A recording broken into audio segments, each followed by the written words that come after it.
নমস্কার বন্ধুরা, সর্বাণীর হেসেলে সবাইকে স্বাগত। আজকে আমি আবার একটি নতুন রেসিপি নিয়ে তোমাদের সামনে চলে এসেছি। আজকে আমি করব সাবুর পরোটা। তার জন্য আমি এখানে 2 কাপ সাবু আমি নিয়ে রেখেছি, আর এখানে আছে আমার 3 কাপ ময়দা। আর এখানে আমি আজকে আলু সেদ্ধ দিয়ে সাবুর পরোটাটা করব। 4টে আলু সেদ্ধ করে আমি মেখে নিয়েছি। এখন আমি আস্তে আস্তে সাবুটা শুকনো কড়াইয়ে ভেজে নিচ্ছি। কড়াই আমি গরম করে নিয়েছি, আমি সাবুটা আস্তে আস্তে দিয়ে দিলাম। এই পরোটাটা খেতে খুব ভালো হয়, খুব নরম হয়, খুব ভালো হয়। সাবুটা আমি ধীরে ধীরে ভেজে নিচ্ছি। সাবুটা আমার ভাজা হয়ে গিয়েছে। সাবুটা মুচমুচে হলে তখন নামিয়ে নিতে হবে। সাবুটা আমার মুচমুচে হয়ে গিয়েছে, তাহলে বাটতে সুবিধা হবে। এখন আমি সাবুটাকে আমি এখন ঠান্ডা করে মিক্সিতে বেটে নেব।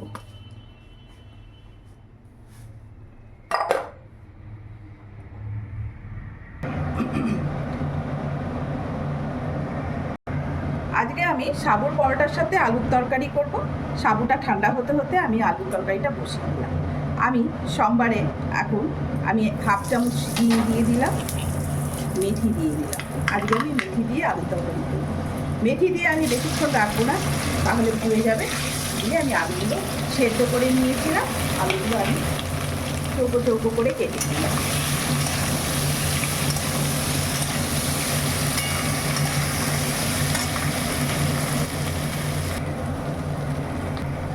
আলুটা আমি ভেজে নিয়েছি। এখন আমি একটা কাঁচা টমেটো দিয়ে দিলাম। আজকে আমি কাঁচা টমেটো দিয়েই করবো। দিয়ে আমি একটু ভেজে নিলাম। আমি এখানে 1 চামচ লবণ দিলাম। চিনির চামচটা আমার ছোট, 1 চামচ আমি মিষ্টি দিয়ে দিলাম। দিয়ে আমি একটু নাড়াচাড়া করছি।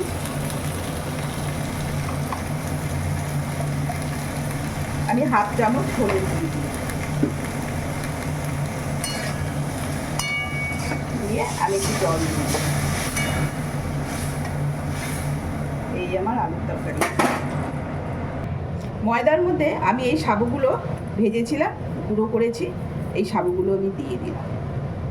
দিয়ে আমি ময়ামের জন্য আমি 2 চামচ তেল দিয়ে দিলাম। বিভিন্ন মশলা ঘরে থাকলে একটু চিলি ফ্লেক্স দিয়ে দিলাম,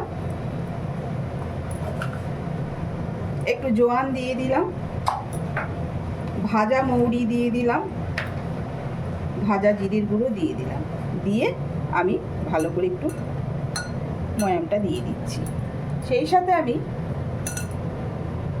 আলুগুলো দিয়ে দিলাম।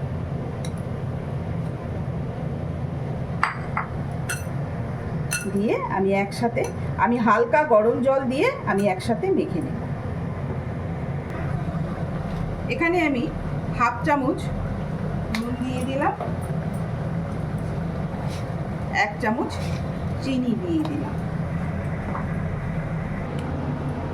আলুর তরকারি আমার হয়ে গিয়েছে। এখন আমি একটু কসুরি মেথি দিয়ে নামিয়ে নেব। এই আমার পরোটা দিয়ে খাওয়া আলুর তরকারি হয়ে গেল।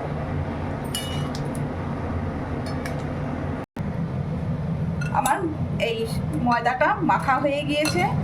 সাবুর ময়দা, সাবু দিয়ে ময়দা দিয়ে আলু দিয়ে আমার মাখা হয়ে গিয়েছে। এই যে এরকম হয়েছে। আমি এখন এখানে 10 মিনিট রেস্টে রেখে দিচ্ছি। আস্তে আস্তে আমি পরোটাটা বেলে নিচ্ছি। আমি অল্প একটু ময়দা ছিটিয়ে দিয়েছি। যেহেতু সাবুর পরোটা এই 4 ধার দিয়ে একটু ফেটে যাচ্ছে, সেটা কোনো ব্যাপার না।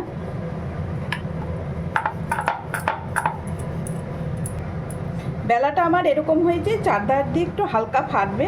তোমরা একটা কোনো বাটি বসিয়ে কেটেও নিতে পারো, আবার এরকমও রাখতে পারো। আমি ফ্রাইং প্যানে আস্তে আস্তে ভেজে নিচ্ছি। আমি শুকনোভাবে আগে একটু সেঁকে নিই, তাহলে তেল কম লাগবে, পরোটাটাও নরম হবে।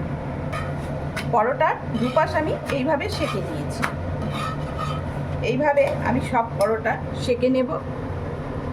আমি আরেকটা পরোটাও বেলে নিয়েছিলাম, আমি আরেকটা পরোটাও দিয়ে দিলাম। দিয়ে আমি একইভাবে সেঁকে নেব। এই পরোটাটাও আমার সেঁকা হয়ে গেল। এখন আমি তুলে নিলাম। আমি তেল ঢেলে দিলাম 2 চামচ।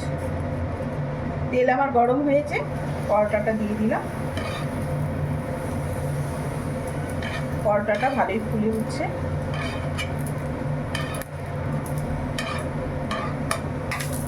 এই পরোটাটা আমার ভাজা হয়ে গিয়েছে, এখন আমি তুলে নিচ্ছি। আমি আবার একটু তেল দিয়ে দিলাম।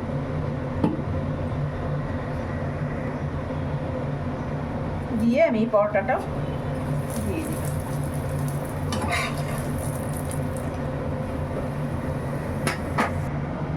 আমি সব পরোটাগুলো আমি সেঁকে নিয়েছি, এখন আমি তেল দিয়ে দিলাম।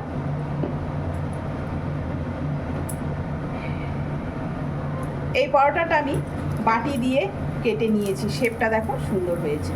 তোমরা বাটি দিয়েও কেটে নিয়ে দিতে পারো, এভাবেও রাখতে পারো।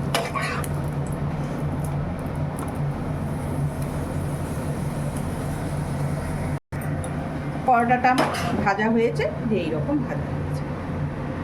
এখন আমি আস্তে আস্তে সব পরোটা ভেজে নিচ্ছি।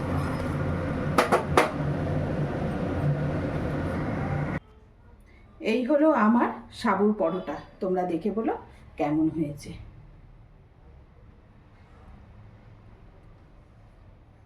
তার সাথে আলুর তরকারি।